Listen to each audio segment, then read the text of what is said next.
is that time of the year when you have to do all the reviews and revisions, and it's mid-year time. Most of you, if you're based out of Australia, it's the end of the financial year. So after the busy period is done, it's like a bit of a quiet, and that's probably the time when most of the marketers get engaged in doing some mid-year reviews. Now, as a part of the campaigns, we often get asked about what are some of the key things that we should look at. Now, there are obviously hundreds of things that you can do as a marketer in measurements and everything. I want to bring across three critical things or three critical reviews that a B2B tech marketer should definitely look at during the mid-year time. So number one, I think on number one on the list, we always look at contact performance and of course attribution. So um, as a tech B2B marketer, you're continuously monitoring your campaigns, right? And you know that you've been lead scoring them throughout the process. Now we here at we use a lot of automation through our marketing, such as HubSpot.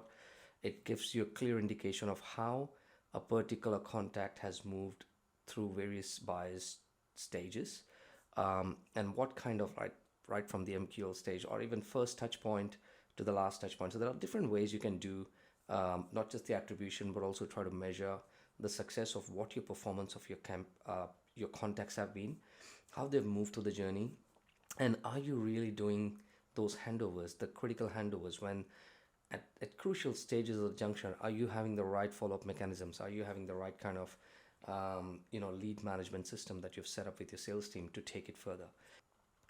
The second thing I feel we do review with our clients is actually evaluating your tactics and your content performance, not contact. You've done a bunch of tactics throughout the time. So of course you have your debriefs and you're able to get understanding of not just leads, but also able to understand top funnel, middle funnel, however the buyer's journey has been defined for each tactic. You're able to review them and you're able to take some learnings for the second half, and you're able to say, right, this worked right now because there were so many different factors for that thought process for that particular tactic to work. Maybe it was a timing issue, maybe it was a particular industry that you guys were targeting on.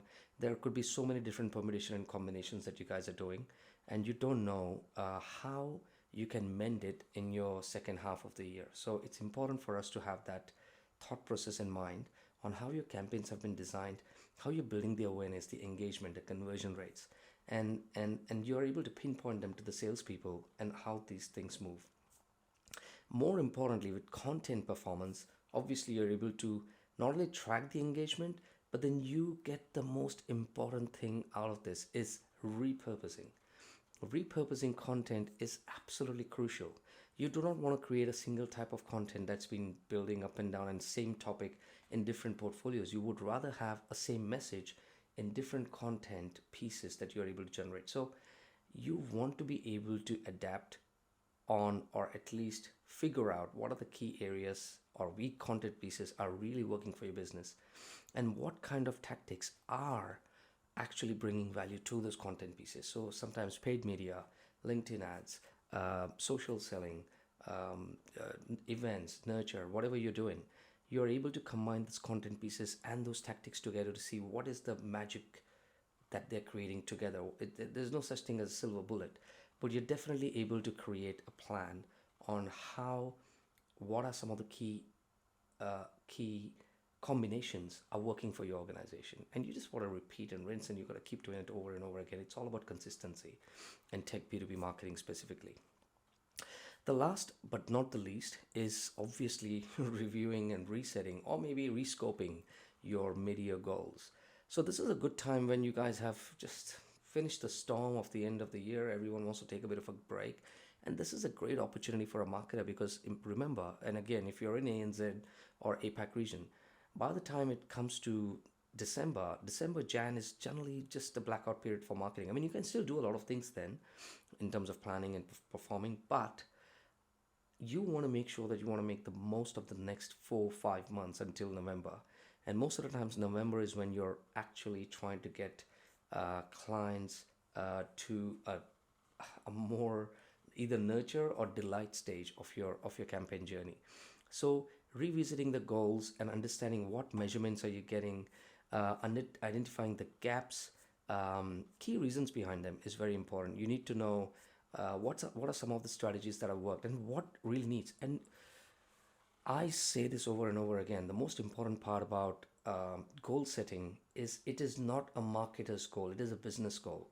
Marketing can set any goals for whatever they want to do, but if your business is not aligned, which is what I mean, the salespeople are not aligned, there is no point. No matter how much you break your head on the wall, it's not going to work. So making salespeople a part of your goal setting is absolutely crucial. So you cannot even think about doing goal setting without it.